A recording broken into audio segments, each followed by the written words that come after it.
panel so you'll understand how it's going to go down. First and foremost, this is a collaboration between NAN's Disability and the Second Chance Committee to address and speak about disability rights, advocacy, application benefits, especially for those who are justice impacted. So as this is a collaborative event between Second Chance and the NAN Disability, I am standing in for the NAN Disabilities Chairperson, Ms. Naomi Jones, who unfortunately cannot be with us today. So I am stepping in on her behalf to moderate this panel. So please bear with me and have a little patience. This is kind of sort of like a new lane for me, not something that I am familiar with, but this is a supportive event that we decided to collaborate with the NAN Disabilities Committee. So thank you so very much for being here this afternoon. I have an esteemed panel of experts here who will give you information, who will have an interactive conversation with you, and will also be a dynamic informational educational forum. So without further ado and delay, I would like to give a brief introduction and overview of our three esteemed panelists. On my left, I have Chaplain Sandra Mitchell, who is the chairperson of the NAN Housing Committee, a peer, long-time advocate in the mental health as well as disabilities committee that I've worked closely with on a lot of different platforms, who is out there in the community and doing the work. Sandra Mitchell. Second person is a Second Chance Committee member, Ms. Dorian Bess, who is someone who is a plethora of information as well as lived experience, justice impacted, as well as myself, who is doing some amazing work in the community and is making great strides in her re-entry process. So I'm proud to have her as a member on the Second Chance Committee, but I'm even more proud to have her as a panelist. Dorian Bess. And last but not least, we have Ms. Lorraine Gatz, who is also a NAN Housing Committee member and has a long history of advocacy work, has done some amazing work in the disability field, and is an expert in her own right in her field. And I'm glad to have her here as part of the panel. Lorraine Gatz, thank you all for being here.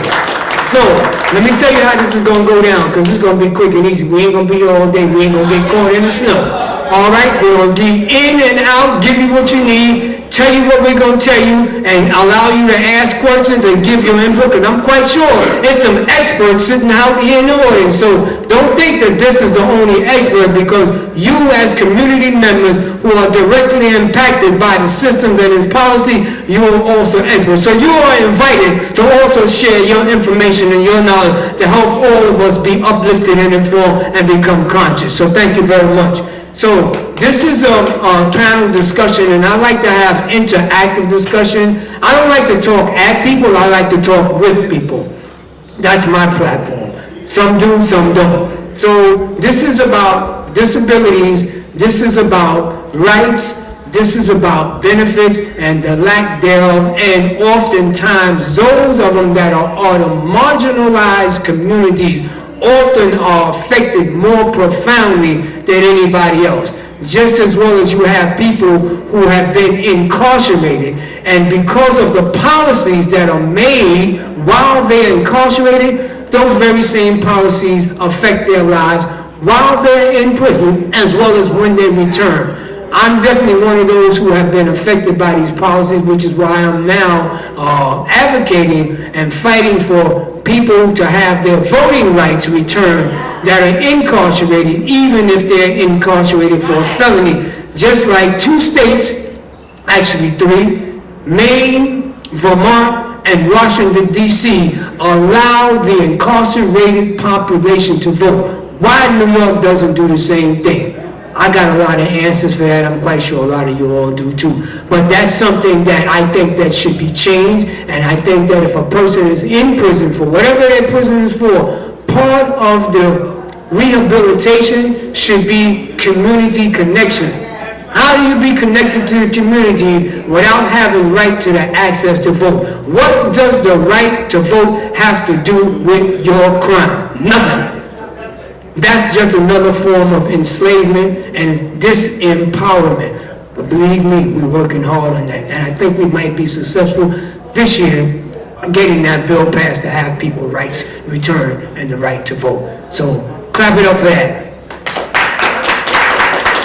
Okay, so without further ado, let's get in and unpack some of this conversation that we want to talk about in regards to people, disability and disability rights. I know for myself, I can tell you firsthand impacted experience. While I was incarcerated, I seen how badly they treat you bad in jail, first of all, but I seen how triple badly they treated the people that had some type of disability. Oftentimes, I got in trouble. I got beat up because I said something or because I might have intervened while they were dehumanizing a person that might have had a disability. And for people that's in prison that have disability, it's 3 times as bad for them as it was for me. I was able to navigate some of the stuff, and oftentimes they are unable to navigate because of maybe whatever their disability is. And oftentimes they are targeted by corrections officers by them not being able to understand or even comply with what they are being instructed to do because they don't understand. So they're treated badly, and that's something that used to really, really bother me, to see how they treated people with disabilities. So hopefully when we finish this conversation, this will give you some insight and give you some information and raise your consciousness in regards to people with disabilities, their rights, and how they are treated or how they are not treated. So with that said, I think that I want to begin with Sister Chaplain Sandra Mitchell, who is an expert in this particular field and also have lived experience, to speak a little bit on about people's rights, disability rights, and how that interacts with their lives while they're in the community. Sandra? Blessings to everyone. I am impacted because I was given the wrong diagnosis, wrong medication, and suffered every side effect except death. Death was one of them. Heart attack, death, and stroke. I am a 6-time stroke conqueror. 6 times. And I was here all those times. Nan supported me. Just by not treating me differently than other people. That made a difference. So it's very difficult to apply for disability when you can stand and you can walk. It wasn't always with this walker. Didn't always have a cane. But when I had my first stroke, they were like, you don't need disability. Where's your client? They thought I was a social worker. That's nice, but I was applying for a disability for myself. It can be difficult. What you do is you go to your local Social Security office, the one that's closest to you. You fill out the paperwork, and you must have supporting documentation. They have changed the laws now that you cannot just have one disability. You must have dual disability. You must have something physical and something mental. I didn't have the mental, I had the physical, but you couldn't see it. So because they couldn't see it, they thought I was faking it. I had doctor's notes and everything like that, but the first year I didn't get it. And I really needed it because I had lost my job and I was facing homelessness. I didn't get it the second year. Well, I had some money in the bank that I was supposed to be saving to buy an apartment, but all of that had to be used so that I didn't have to go into the shelter. Well, after 3 years, all the money ran out, and I still didn't get disability. Some people go and they get a lawyer, but that lawyer's going to take a big chunk out of whatever you get. So I did get a lawyer, and he took a big chunk, and he got paid, and I still didn't have disability. So, you know, things can get really funky when you're trying to do the right thing by yourself and advocate for yourself. So eventually I did get it, but after 4 more strokes. So the system really, all these systems out here really set up for you to fail. By the time I kept reapplying and reapplying, I was told, well, you don't have a dual disability. You only have one. So what am I going to do? You know, throw myself down a flight of stairs or something so I can't walk? But I didn't have to do that. God had a plan. So sometimes things do happen to you so that you can stand up and be an advocate. So I changed my career from being in corporate, Pfizer Pharmaceuticals, Fox and Horan International Law Firm. I came out of that and decided to be an advocate for people with mental illness, mental challenges, and physical disabilities. So came back to my Mecca, Harlem, and went to Howie, the Har Peer Advocacy and Training Center, right there on the Teresa Hotel in Adam Clayton Powell, Virginia Boulevard. And I got the training of my life because they delved into the deepest recesses of your soul. Would you be able to counsel someone who was a pedophile? Would you be able to counsel someone who may have beat up a family member? Would you be able to take your feelings and put them aside and counsel them like you would counsel someone who lost their husband or lost their baby? And so I began to grow up when I went to that school. I began to grow up and I began to see past what is exhibiting the behavior the person is exhibiting, and to see the real person that they really are and give them the services that they need. Applying for Social Security can be very, very difficult when you're in a state of mind that you're just all over the place, you're angry at everything, you're blowing up, you think the world owes you something. The world doesn't owe you anything but death. So I had to learn to do that. I had to learn not to internalize their anger, whatever it was that they were expressing, and see beyond that and see the person that really needed help. So I decided that I wanted to be that help. So if you want to thrash around or whatever like that and yell and scream and curse me out, it bounces off this chest because I have on the whole armor of Christ. And I help you. Maybe the next day.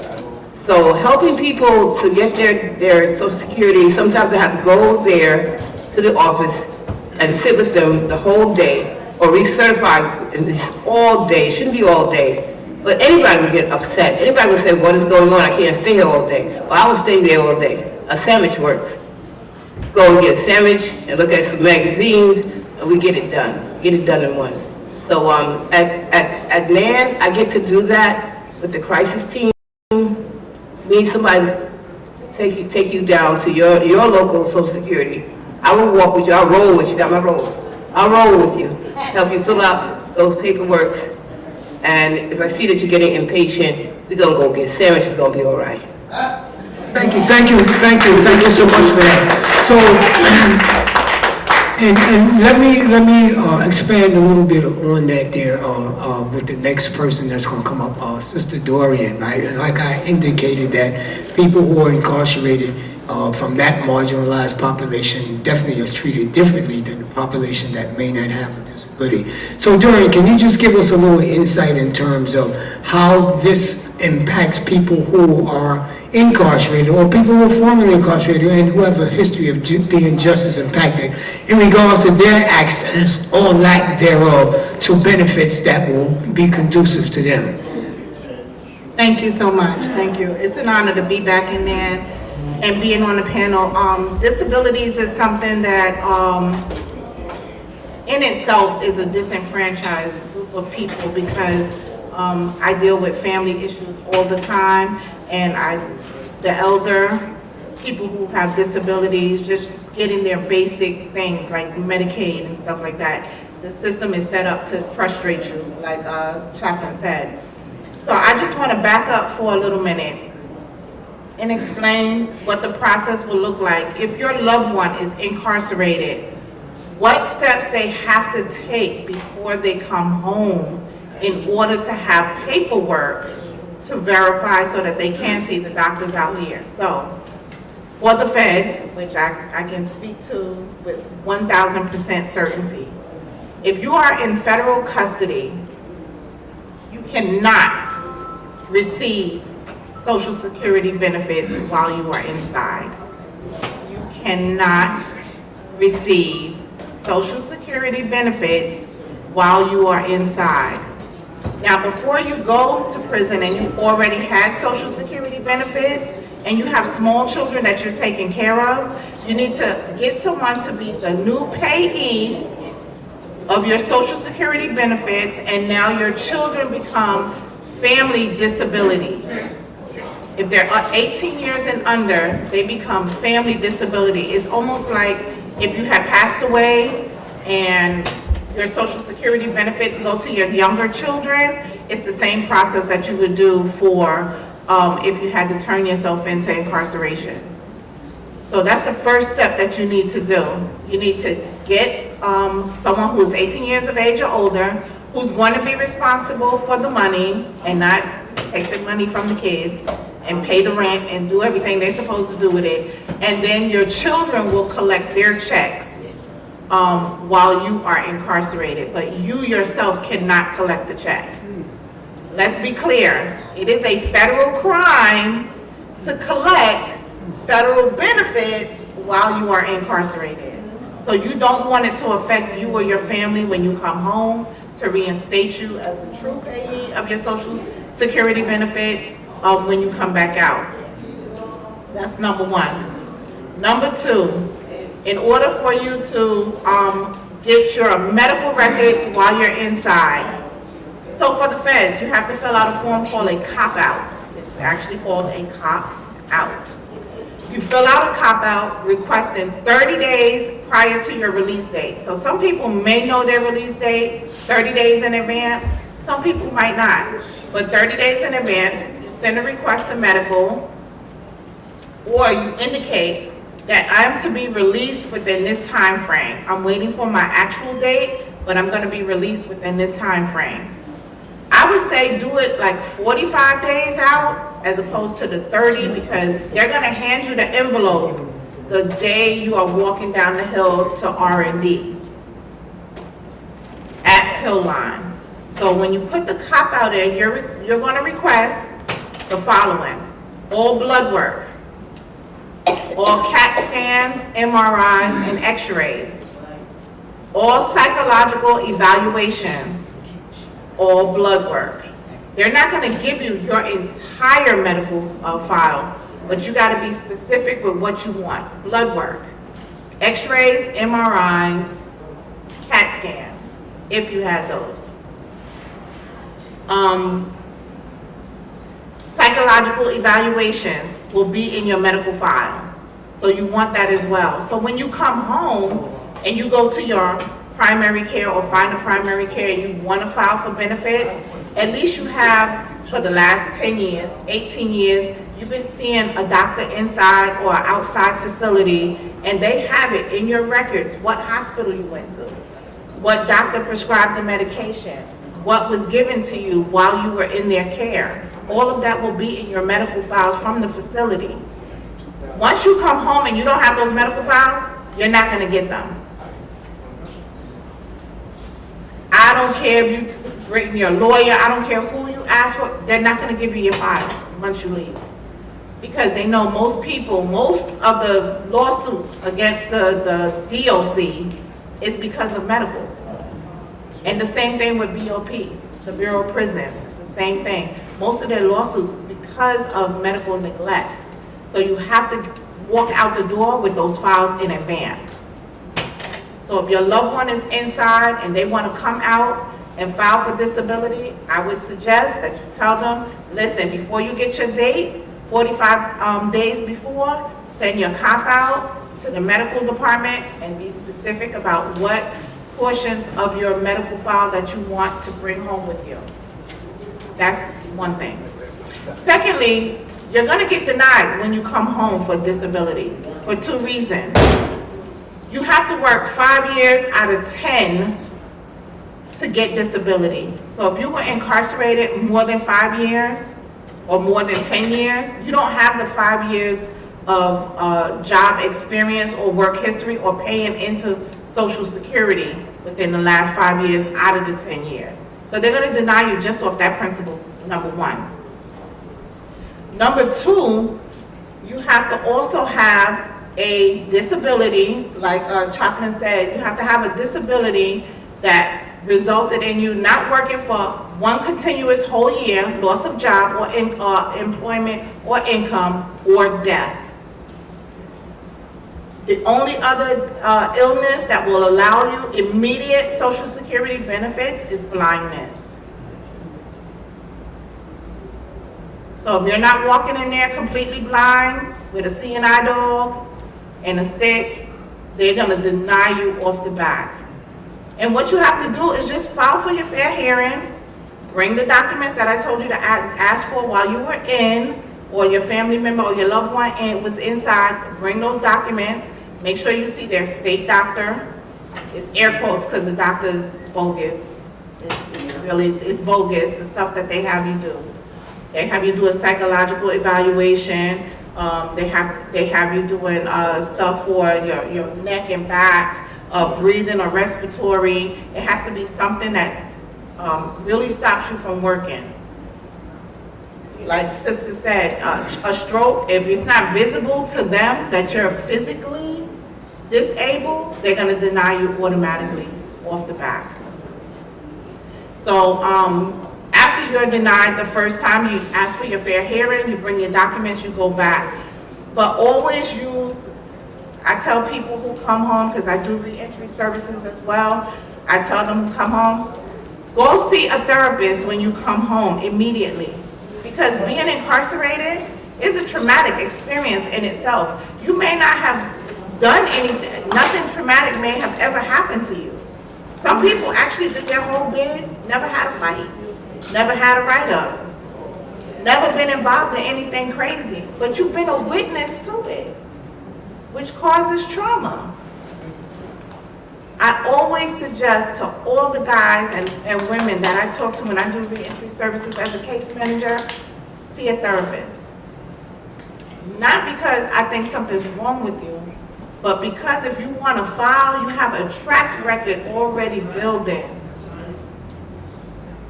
Thank you so much, Dory. So we're gonna give this Pass it on. next piece here, and that was some really interesting information, and I just learned a whole plethora of stuff, so thank you so much for sharing that.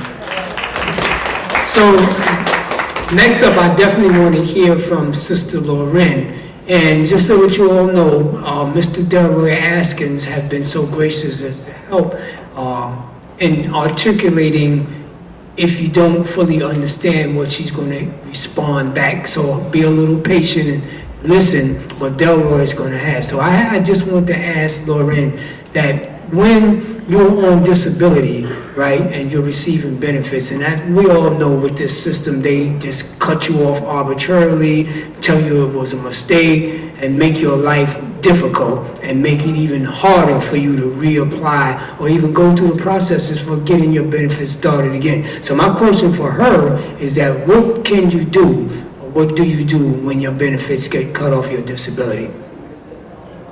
Okay. Anyone hear me? Okay. Yes. Okay. I'm trying to talk as loud as possible.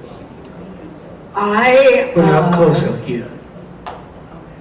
I was on disability from Social Security and SSI. And I went through a period of being having nervous breakdowns, emotional setbacks. And I was entered into the hospital. And it was a revelation what I went through. I lost my voice, and I went through a lot of trauma,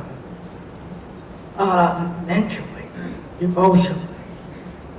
But thank God I got myself together, and the social workers at the hospital helped me to apply for Social Security. And they granted me the disability. I didn't go for a hearing. But if you're on SSI, it's harder to get your benefits to be reinstated if you are incarcerated. You can't get SSI when you're in the hospital. I mean, when you're incarcerated. So you try to live with social programs that are available to you, with the one Georgia was talking about, and from the hospital also, if you can get social help assistance. So when I was collecting, I was fortunate to get full benefits because I worked in the past for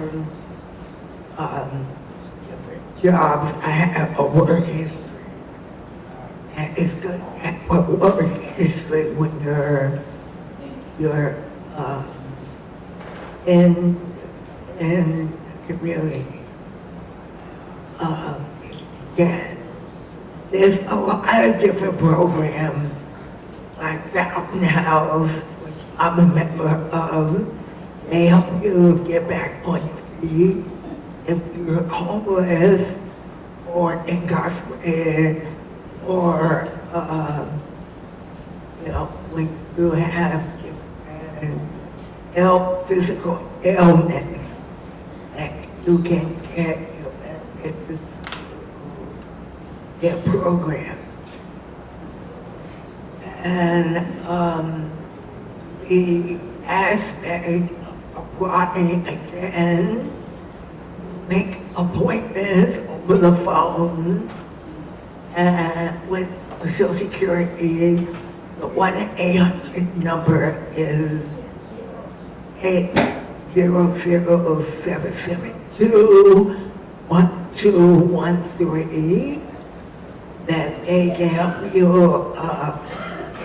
get an appointment to apply for Social Security. Lauren, can you just for a second, because I want Delroy to kind of sort of like interpret a little bit what you were just saying so the audience can fully comprehend. So we're going to come right back, but I want Delroy to kind of sort of articulate some of the things you said.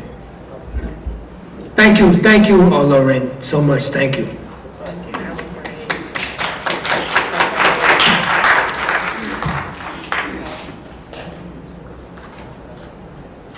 So I believe Ms. Gatson was actually pointing out that she's been a person that in the community, and she had a steady work history, and because she had a steady work history, it wasn't too difficult for her to be eligible immediately for Social Security, as one of the as Dorian said, if you don't have a history of working, it's going to be basically more difficult, but eventually, if you keep trying, you will get the Social Security if you do have some kind of ailment. And then she mentioned something about the process of application. If you get disconnected or if they discontinue your benefits, she mentioned something about that because that's part of the question. She talks about services in the community, getting a social worker from the hospital that you were in. She mentioned Fountain House specifically, that these are services in the community that you can go to. You don't have to be ashamed or anything like that. They're there for you. And so if Lisa Goldie Hart was my social worker at Fountain House, I know she'd get on that phone and say, this is my client and she needs this and she has this doctor's whatever. Why is this taking so long? I want to speak to your supervisor. I know I get it within 5 seconds. I know I get it within 5 seconds. She'll hit it and quit it. So when you use the services in the community, I left from the Bronx, came to Harlem, and got me a scholarship at Howie the Hart Peer Advocacy and Training Center in Harlem, where I'm born. I came to my Mecca poured into me. So I didn't have no money to go to school. But I need to know, what is this mental illness? What is this? What's going on with my people? I need training. So let me tell you something.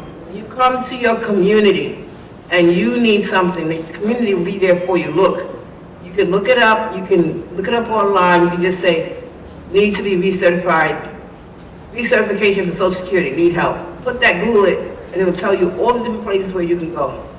Yeah, She thank mentioned you. Fountain House. Thank you, Chaplain Mitchell. And I wanted to just expand and also give Lauren opportunity. I know you were mentioning about the process itself for, I guess, restarting or reapplying. Can you mention something about that? And I think you kind of sort of touched on it, Delroy, but I want to hear what she has to say with regards to that. Okay. Even though I had my problems over the years, I did graduate from Lehman College. And I was a substitute teacher in Brooklyn. And then I went on, when Fountain House is held, and worked with Social Security for 38 years. Now, even though you have a problem, that doesn't mean you've got your jobs. You need to keep going with advocates. You know, because all the different agencies are advocacies that want you on your side. Is that what's going on? So, any questions from the audience? Start over here. If you could just stand up so everyone can hear you. Oh, okay, I'm sorry. I didn't. Well, I'm sorry, I was talking to one of the panelists. Something happened that I missed. No, she was just explaining how you have to utilize the advocates in the community as well to help you. And she was just explaining that she was a substitute teacher, that she had went to college, so she already knew how to really navigate. Oh, okay. And if anybody had any questions regarding that. Right. Yeah, thank you so much, Lauren, and thank you, Brother Delroy, and thank you, Sister Sandra, for that there.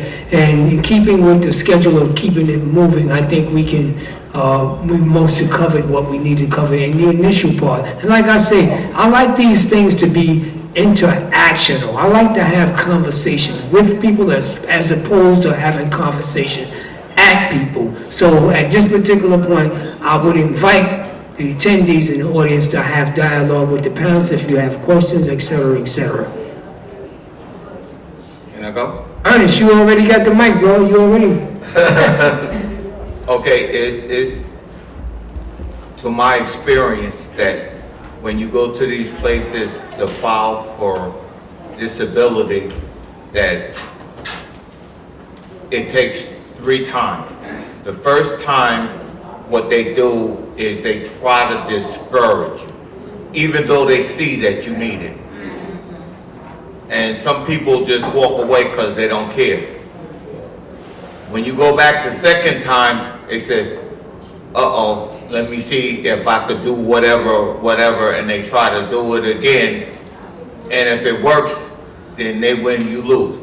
But if you go back and they see that you're gonna come back again, they're gonna give it to you, because it takes a lot of times, 3 times. I already know that from experience, okay? I'm in a wheelchair, and I went to disability, and they wouldn't give me disability. They denied me, so I had to go back again. So when I went back again, they denied me again. So I went back again. I mean, you know, it takes a little time in between, but after that, sometimes you get a different person, they have a little more compassion, a little more love, and sometimes they can't talk you out of it no matter what they do, because you know you deserve it. So the best thing I can say is don't give up no matter what, because if you give up, they win, you lose. So you got to stay and let them know that, hey, I deserve this. This is mine. You're gonna give this to me. It's not something that you giving away free. I worked all my life for this. And you gotta stand your guns, because if you don't, they don't know no better, because they're working for the system, and they're gonna have you denied, until you stand up, and then they're gonna give it to you. And I'm actual proof, so nobody can tell me, because I went through all of this. All right? So, Excellent, thank you so much, Ernest. Let me raise it.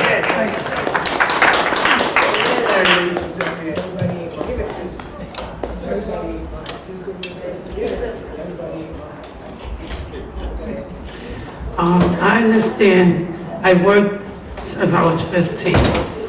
And even though my mother, before I was 15, before I was working, my mother was receiving a check for me because of my asthma. And I was sick a lot of times and in and out the hospital. But like the sister said, I don't remember your name. Dorian. Miss Dorian said that even when you're working, like the sister here said, you have to be working. It took me 3 years to get on SSD. And even now that I hope to be here because I have to go and get surgery done. I don't know when, but they gotta go into my heart and put a stent.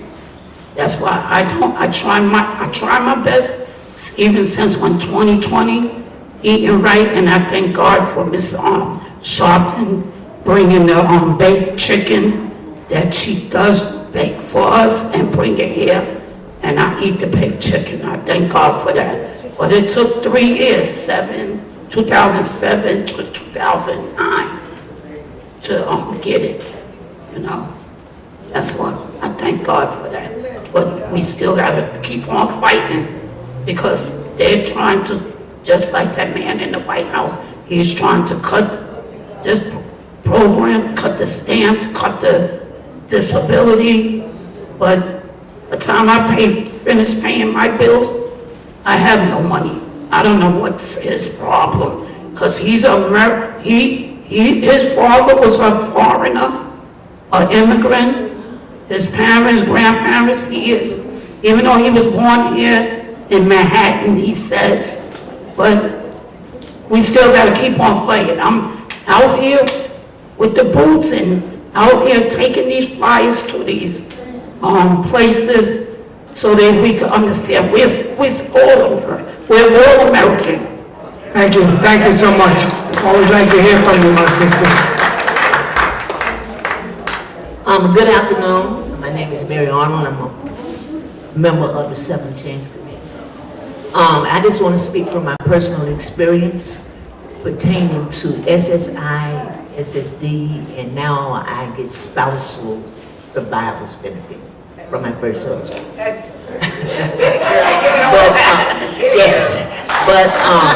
My experience was I came home from prison. And shortly after coming home, I was diagnosed with coronary artery disease, heart disease. I was doing well and everything, you know, for welfare, PA. And I got where I was unable to go, so I stopped going. So they sent me to a doctor. My doctor said that I was unable to work. They denied me the first time. Now, my mistake came in was when they told me, no, I didn't go back. You keep that same application in. You keep appealing. You keep appealing, okay? So I had to start all over again with a new application. With the new application, something transpired, and I was away for a while. But I kept going, and I kept calling, and I kept following up, and they wrote to me while I was away and told me when I came home to contact Social Security immediately. That's what I did, and when I went in for my hearing, I had an advocate, but he wasn't there, he didn't show. And I told the ALJ, he said, would you still like to go? I said, yes, because it's not about him, it's about me. And he said, I'm ready to rule in your favor today. And he ruled in my favor. That was for the SSI. I stopped working. I stopped getting SSI because I was working. I got a full-time job. I was able to maneuver and stuff for years. And see, SSI, SSD are what they call federal means programs, meaning that you have to have a certain, you have to be eligible. You have to meet the eligibility requirements. Food stamps, SSI, and SSD, and Section 8. All of those are federal means programs. But I had paid into Social Security, but I didn't have enough. But I went back to work as a social worker and retired in 2013 because of my health. And I was able to get my first husband. Please, Victor, don't be mad. My first husband, survivor's benefits. But I wanted to share that about SSI, SSD, food stamps, and Section 8. That's why it's so much paperwork involved, meeting the eligibility. They are called federal ways and means programs. Thank you. Thank you, Mary. Thank you so much. And I have to say this here, I ain't mad because I know the story. That was yesterday, this is today. Ma'am, you have the mic. Hi, my name is Lenore. I'm from the NAN, National Action Network, and the paper I have to fix here is a program, the discrimination complaint form of the SSA. I actually asked them to send it to me, okay, because a lot of disability people is being discriminated. You know what I'm saying? There's children that's young at birth and they receiving the income, and we don't want to see them cut off, okay? Because they born with bad effects, services. It's sad to see that happen. So now, I went to King's Law Firm, okay, about my situation. And matter of fact, they told me you gotta do a onset case. That'll help benefit your services, okay? But you gotta follow through with a lawyer, okay? And it gotta be a disability lawyer. And then they'll help upgrade your services, your disability. So that's what I've been doing, and I hope it work out. And I just giving y'all some advice in case y'all need some extra help. So God bless us all. Amen. Thank you, sorry. Anyone in the panel want to respond? I just want to say something to that. After I went through 8 home attendants that almost drove me out of this world, I was having some trauma behind it. So I called up my health insurance and I told them what happened. I didn't want to catch a case. I really wanted to be there. But I said, I ain't going to catch a case. But I needed an upgrade in my services because they wanted to wash me. I got to give you a shower. I shower myself. I don't need those types of services. Don't you want to walk and sit down or whatever? So I need an upgrade. So I called my health insurance. And the health insurance rep told me, they said, well, then you need a personal care, you need a personal care person. You don't need a home attendant. Because you shower yourself, you dress yourself, go to places yourself. You just need personal care assistant, PCA. So I was able to get that upgrade. I don't want to say that I do anything like Donald Trump, but I had to fire them because they just didn't have any integrity. They want to talk, want to get in your business, they want to tell you their problems. I said, I am a peer counselor, but you're not here, you don't come here to get services from me. You're supposed to bring the services to me. They had more problems than I did. Their husband, they this, they that. So I called my insurance again, and I said, I need an upgrade in character, and in character. Don't come to my house to talk, or tell me your problems, or tell me what to do. This is my house, and I live here, as Dinah Ross says. So I need an upgrade, in addition to what the sister said, I go to my insurance because they pay the bills. I don't need a home attendant, and they must be trained properly, because I know how to give service to people. You be in a church, you know how to give service to people. And they said, well, we will try to find you someone to your standards, because your standards are high. Ain't no way in the world you're going to be a child of God just let somebody sit up in your house and talk or tell you what to do. I said, the strokes hurt my body, not my mind. And he said, I am the queen of this house. So you do what I ask you to do. If you can't do it, you're fired. Thank you. Sister Word, thank you so much. Thank you. Hi, I want to thank the panel very much for all this information. My particular interest is in this bill pertaining to voting rights of incarcerated people. So my question is, does this bill include incarcerated people in county jails, state prisons, and federal prisons? So, yeah, let me give you some context. So, when you're talking about local and county jails, you're talking people who haven't been convicted of a crime, who until that happens have the right to vote, but they have to register and they have to vote by absentee ballot. As it relates to people that are convicted of federal crimes and for felonies, they have to actually wait until this bill gets passed in order for them to be eligible. I've been going to Rikers Island for 5.5 years doing voting registration. So everybody on Rikers Island, until the point they become convicted, are eligible to vote. We register them to vote, and we also do absentee ballots for them. State prisons are not eligible because under the law, New York State Constitution, if you are convicted of a felony and you are incarcerated, you cannot vote. However, the only caveat to this with regard to voting rights, if you are convicted and you are not incarcerated, you are on probation or you're on parole, you do have the right to vote. We got that bill passed 3 years ago. All right, so point well made and point well taken. In particular, when the panelist was describing the necessary forms for a person to obtain before they're released from incarceration, those forms speak to the fact that a lot of the incarcerated people are still citizens of the United States.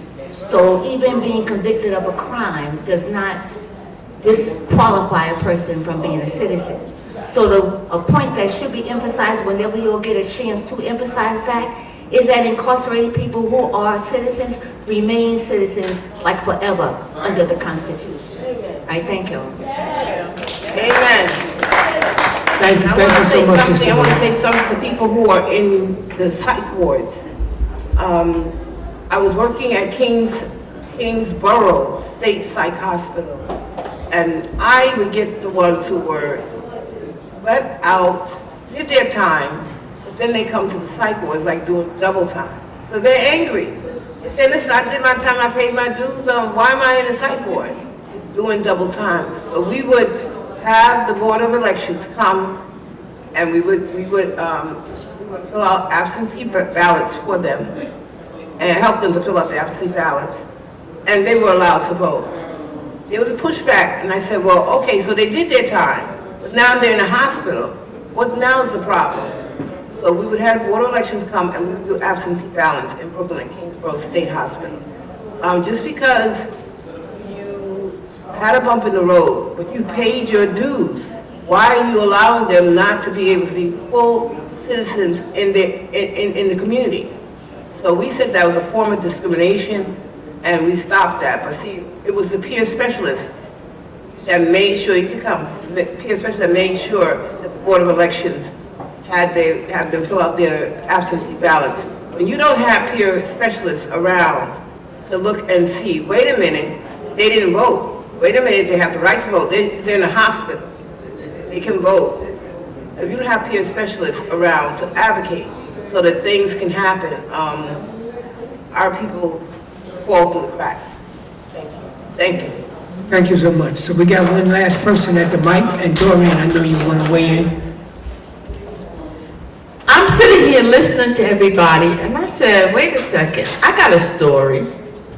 You never know what disability looks like. I'm on SSD.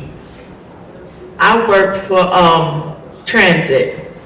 I took the test to be a conductor, and they call me and say, do you want to be a cleaner while you wait for us to call you for conductor? I said, okay, sure. The number never came up. They just skipped it. I took the test again. They gave me a number, they skipped it again. Listen, you see cleaners in the station, say hi to them. Most stations have one cleaner. The average station had 15 garbage cans. I had to change them 3 times in 8 hours. Sweep, mop, clean up piss. Listen, now I'm looking at it, I'm like, that's a job for men. It really tore my body up, and my body was already breaking down, but I fell out of, there was a broken chair in our break room, and I fell out of it and hurt my back. And the last thing was, a customer was running for the train or something, and they pushed me into the wall. So that added to the already breakdown of my body, and it took 3 years for transit to accept it or whatever. I'm like, where do you think I worked, at a circus or whatever? They just kept, it took so much. And then it took 4 years of applying for SSD for it to happen. I mean, I know why city workers don't want to go out on disability, because it takes so long. I went 2 years without a paycheck, without any money coming into my household at all. And I know my co-workers at transit, they don't want to go out on disability because it's so hard, it's such drudgery. But I've had shoulder surgery, I got pins in my neck, listen, I tried to go back to the gym, my body won't take it, you know. So with all of that, it really, one thing they taught us at transit is, if you see people get on an elevator and they don't look disabled, you don't know if they're disabled. So that's why I'm standing up here to tell my little story about I'm on SSD because of all the surgeries I had working for transit. Sure. Thank you so much. So now we at your favorite part of the day. 2 things, right? We're gonna give the panelists an opportunity to give closing remarks, and also I would invite you at the snack table in back for anybody so inclined, water, soda, chips, etc., etc. Sorry we don't have a 5-course meal, but there is a little something for you to put in your mouth if you're so inclined. So starting from Dorian, you had wanted to say something, so I'm gonna give you the mic first and your closing remarks. Yes, I just wanted to remind everyone that whether you were formerly incarcerated or you're applying for SSI, SSD, SSA, SS, Social Security, just be mindful of what they're asking you in the beginning, so that you can kind of like psych yourself up for what the frustration you're going to be facing. You go online on their website, it'll tell you everything that you need and what the qualifications are before you go. So if you don't meet some of those qualifications, and I'm not trying to tell you to do other things, because I would never tell you something you're not supposed to do. But again, I'm gonna tell you that therapists are your friends, and I know our communities, we shy away from going to therapeutic services, and therapeutic services doesn't just look like a psychiatrist's office. It can be acupuncture, it can be sound bath, it can be different methods of therapy for you to mentally wind down.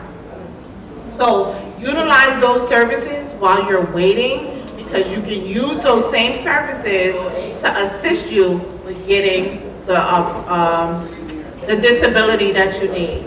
So like both panelists over here said, that use your programs in your community. If you don't know what your programs are, the New York Public Library has a book called Connections. Connections is usually for individuals who were incarcerated, but they have housing in there, they have stuff for HIV, they have stuff for hepatitis, they have stuff for domestic violence, they have different programs. You might hear certain programs, and you say, oh, I heard that. I didn't know they do that. So New York Public Library is also your friend, and that's all I have to say. Thank you so much, Dory.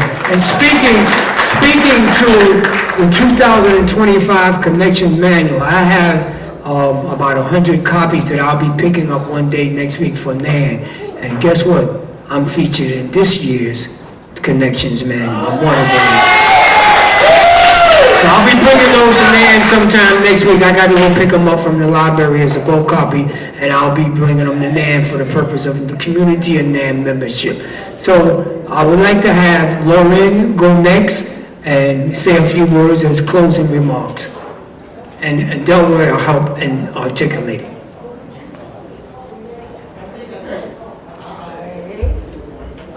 I hope everyone can easily see that if you need help, you can ask for help. But actually, housing help, because, welfare, okay, is help you too. If you're going through a bad time and homelessness. So the city, I hope if Donald Trump doesn't implement Eric Adams, get rid of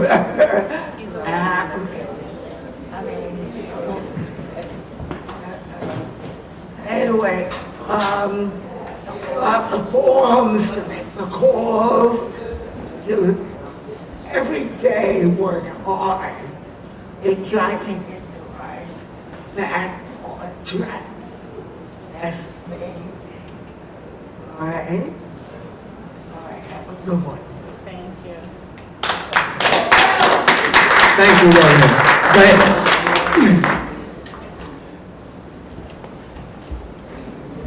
Yeah, just kind of articulate what she said because you're closer. And if anybody else, Doreen or Sister Sandra, you also ask to help if you can. I just want to make sure people get. I want to say something she said, she reiterated, that's very, very important.